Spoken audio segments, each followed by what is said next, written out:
Hello, MGTOW. Hello, men. This is Howard Dare. Thanks for stopping by.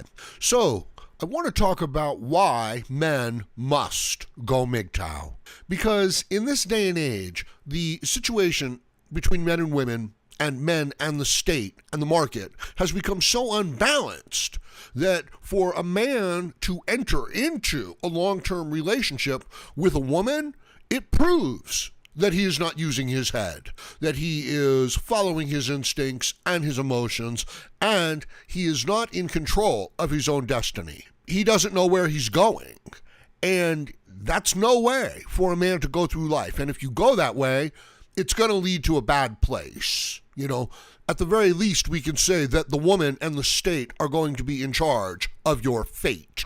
So, if this sounds like something you're interested in, by all means, follow your instincts, follow your heart. But if you'd like to have a decent life where you've got a chance at finding some sort of happiness, purpose, and meaning in your life, look, some people, they don't care. They don't want that. They like the excitement.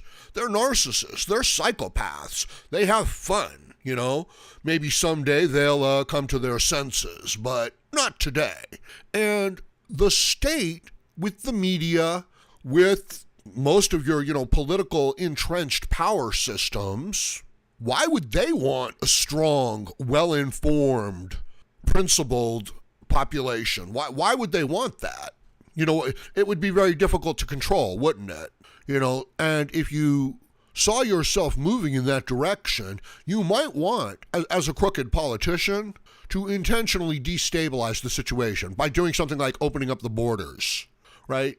Anybody in a position of leadership knows that you create the conditions in which your people operate. And under certain conditions, certain things will happen. And if you overcrowd people, if you limit the resources, it's just a matter of time before some organic problem develops in that area, right? So you don't have to, it's no surprise what's going to happen when you enact the types of policies and social policies that we have been doing so. And the hard truth about this is that it is fueled by a female feminist point of view, that this is the crack in the dam, that anti-Western forces gain access to Western politics and undermine it and undercut it with this message of pathological altruism, of shame, of guilt, of binding the soul of man to their corrupt ideology. Nature is not set up that everything is equal. Nature is not set up so that an animal shares the proceeds of the hunt and of its work. Asking men to follow a code of virtue signaling, of this kind of proto-communism and socialism that every child just seems to adapt, as a result of coming out of a family. So what happens if you've got a group of people that were raised in moderately stable families with a mother and a father, and then you've got, so say you have 100 of them, and now you have a group of 100 people who were raised in a war zone, okay? Some of you are already your heartstrings are being tugged at, and you're like, oh no, we would give them all our tax dollars. No, don't go there yet, okay? So now you've got 100 people who are raised in single-parent situations at best, and it's a hostile environment. So there's no nurturing. If, many of the individuals don't make it, that would make it in this other system. And the ones that do make it, you're going to have to admit they're going to be harsh. They're going to be very, very pragmatic. They have to be. They are not going to be concerned with people's feelings and the legality and the decency of a situation. As a matter of fact, those qualities would actually act against them where they are. So the environment is going to selectively eliminate many of those qualities in the population. And now we mix these two populations together. Or we keep them separate and we build up the resources of the ones who have been raised by, parents, and Not we raise up, they raise up their own, status, their resources. And the other ones, they don't, right? Because they don't have the foundation to do things like that. They have the foundations to fight and to destroy, just based on their environment. Well, I think that, that's roughly the scenario that we're dealing with right now. And I don't think it requires a great deal of imagination or foresight to envision a situation where the people raised in a war zone would attack and destroy the people who were raised by a family unit, playing upon many of the qualities that would develop in such a nurturing environment. Further, you have to know that the war zone environment would become more and more resentful, more and more hateful, more and more destructive towards the peacetime, productive people. And their shame and their guilt would grow also, largely in proportion to their prosperity. The more prosperous they were, the more guilty and shameful they would feel. And especially if they were not informed, of personal responsibility. They just inherited all of the resources of their society. They wouldn't really value them. They wouldn't really understand where they came from. They wouldn't really understand what principles to defend in order to sustain that situation. And this is, of course, what we're talking about. And this is not a great surprise. Native males are very good at protecting and, their native area, unless they're not, at which point they rarely hang around very long, unless they've had contact with a very capable and enlightened group of people. Then, they can hang around for a lot longer, but they become resentful. And you can even see this working out, within the individual, right? I'm sorry, but somebody is really skilled and really good at something that is very prized and valued, and you're not, right? So you try. Mozart steps up there and, he plays a little bit on the piano and the crowd goes crazy and his future is secure, right? But Scaglieri steps up there and plays something that he's worked on very hard, very long, and people are like, some people are like, yeah, it's okay, right? So you can see, the haves and the have-nots, the prosperity and the desperation, and you could see how the resentment grows, both in a group and individually. So, to put it simply, the women are following their feelings, their maternal instincts, what they think is right, what they think is best for themselves, okay?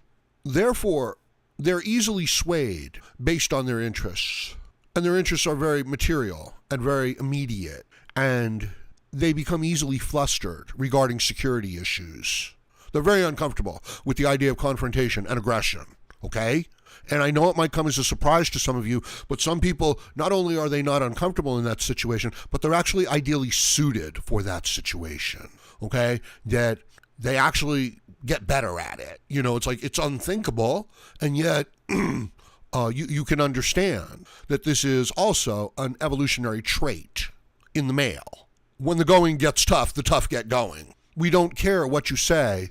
We care what you do over time. A man, a person, anyone can say anything at any given moment. But if the results are not there, then the words are empty and hollow. Within objective reality, the rubber meets the road. Either the building stands, the bridge stands, or it doesn't. There's no subjective emotional interpretation of it. Or at least once it passes the range of good enough. And some people have no problem in this area. This is where they excel. But not many people, and it's not easy to get there. It's like Tom Brady as a quarterback, right? The pressure is on, the game is on the line, it's the championship game, but he's been there several times. He's been there multiple times. So this is what I'm talking about. So I'm merely suggesting that this is the position that you want to be in as a man. That's all. That you don't want to be bound to a woman. You don't want to be bound to the state.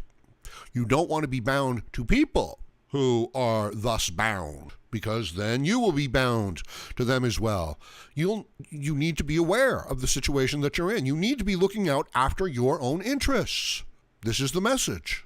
As hard as this is to believe, men have been indoctrinated to not look after their own interests, to actually believe that that is shameful. Young men shame other men for making money. How stupid is that?